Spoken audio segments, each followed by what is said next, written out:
cuman penontonnya 5 biji, 3 biji, 200K 1 bulan, 14 juta. Terus nggak mau tanya gitu, gue berapa pendapatannya, Bos? Nanti guys, kayaknya nggak perlu Malu aku. kali. Apa ya, ada lomba-lomba karaoke tanpa koin itu. Jadi bener-bener relate banget, really kayak event biasa kayak kita offline, kita nyanyi karaoke kayak lomba-lomba 17-an kayak gitulah. Yang jurinya aku rasa juga nggak terlalu bagus-bagus amat ya. Di salah satu event karaoke, terus aku kebetulan kenal sama beberapa family atau komunitas kayak gitu. Itu aku pernah sampai dapat segitu. Jadi mungkin karena sekarang itu aku percaya diriku hilang itu karena teman-teman tuh bagus-bagus banget. Terus ditambah konten-konten kreator nyanyi sekarang itu, aduh luar biasa guys. Gue ngerasa kayak udah waktunya gue kayaknya pensiun. Tapi maksudnya bukan pensiun di dunia TikTok ya. Tapi maksudnya untuk mengurangi apa ya, sedikit mengurangi apa ya, obsesi gitu. Karena kalau dulu gue obsesi terus terang, sumpah obsesi banget. Kalau sekarang tuh ngerasa nggak percaya diri. Obsesi untuk apa? Dulu tuh obsesi kayak ngerasa punya panggung. Oh ya. Karena kita ngerasa udah usia segini, udah berhenti nyanyi di offline, terus ngerasa di TikTok itu kayak punya harga gitu. Di TikTok kayak punya nilai. Ih anjir suara gue masih kepake nih gitu. Dulunya. Tapi sekarang karena down itu ya kayak maaf ya kayak ini ya maaf ya gitu kan. Yang mereka tuh cuman Mak Cina bisa nggak 5 mawar lagi? Bisa yuk guys tap. Anjir mereka bisa dapat 200.000 1 bulan. Kita kadang-kadang nyanyi sampai tenggorokan nih. Teriak-teriak. Percaya nggak sih gue pernah 3 jam nyanyi tanpa putus. Koin gue 87. Bos itu yang bikin agak down tuh sebetulnya itu. Gitu. Awal mulanya kayak jadi males. Ya. Gitu. Jadi seperti yang ku bilang guys, kita jangan terobsesi. Iya. Kalau kita boleh obsesi mah boleh, cuman harus diukur dengan kemampuan, dengan situasi. Jadinya sakit hati kalau nggak bener. Bukan sakit hati sih, tapi gimana ya ku bilang, memang ngedon. Motivasi. Ya. Kemarin dirimu tuh kan outdoor di mana itu kan? Iya. Jam dirimu dapat lebih dari 2 kayak Iya. cuma 700, 900 aku malah. Ya. Nah itu harusnya gitu. Jadi kalau menurutku itu si siapa namanya si Puji itu sebetulnya guys masih bisa diandalkan suaranya. Suaranya tuh masih bisa diandalkan. Hanya satu. Dulu ini cerita dia sendiri. Dulu dia bisa dapat duit banyak dan betah di dalam rumah. Iya loh. Sekarang ini kerjaan nggak ada, nggak betah di rumah. Padahal dia punya potensi. Terus mengenai alat yang semakin canggih yang namanya di dunia entertain ini, ya kita harus ngikutin zaman. Kita jangan monoton. Ada beberapa host yang dari dulu sampai dengan sekarang itu nggak ada perubahan. Baik itu di backgroundnya, baik itu di Alat streaming. alatnya, baik itu cara gaya dia tuh nggak ada perubahan ya. Penonton pasti hilang ya. Itu harus butuh pembaruan. Harus ngikuti zaman, harus ngikuti selera penonton tuh seperti apa. Jadi apa tadi mau bilang En? Tadi. harus cerdik gitu. Ya, Harus jadi cerdik. nah, terus. Kayak kemarin kan. Motivasi gitu. Enggak. Biasanya kan kamu di dalam ruangan. Ya. Gitu. Nah kemarin outdoor itu kan mencoba yang kemarin di Ancol itu kan ada perubahan tuh. Iya, tiba-tiba langsung kamu dapat 2K gitu. 2 lebih, ha. 2 lebih. Aku malah di situ cuma dapatnya 91 nggak nyampe 1K pun. Gitu.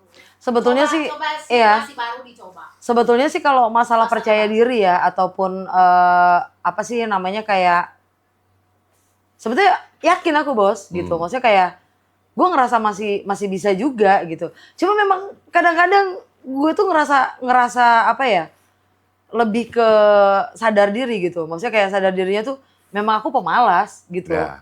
Aku agak pemalas untuk kembali lagi kayak dulu yang everyday gue harus punya target kayak Eni gitu ya. Karena gue udah ngerasain itu dari 2021. Jadi mungkin sekarang itu lagi ada di fase-fase dimana ngerasa kayak ada down-nya juga bos kayak gitu. Tapi next time mungkin gitu kan. Kenapa enggak? Siapa tahu. Ya sebetulnya dibilang next time itu udah berapa bulan yang lalu sih guys. Aku nunggu itu. Jujur aku sekarang jarang nengokin Puji Lab itu jarang. Karena bosen, monoton. Apalagi kalau sudah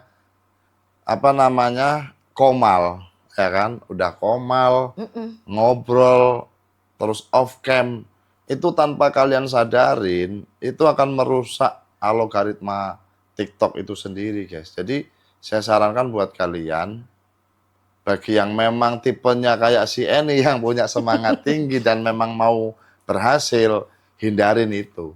Tapi kalau yang memang mentalnya kayak Puji, ini jangan dicontoh, guys. Jangan dicontoh. Kalian nanti akan nyesal sendiri. Iya, Serius. benar. Ini ku bilang ya, si Puji itu punya potensi suara yang sangat bagus.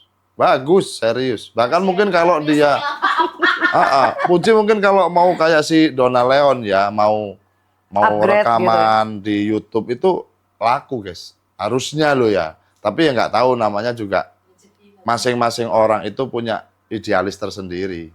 Entah karena itu males, entah karena itu mungkin dia tidak bergairah, atau mungkin dia butuh support, ya kan? Support dari seseorang yang menjadikan apa?